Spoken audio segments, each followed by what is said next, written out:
Cel mai greu pentru o mămică este să-și vadă copilul suferind. Totuși, în momente ca acestea, mă încurajez cântând cântarea.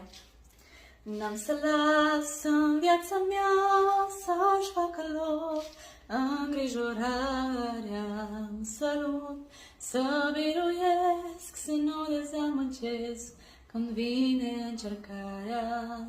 Eu sunt în brațul Tatălui, e Creatorul universului și mă ocrotește.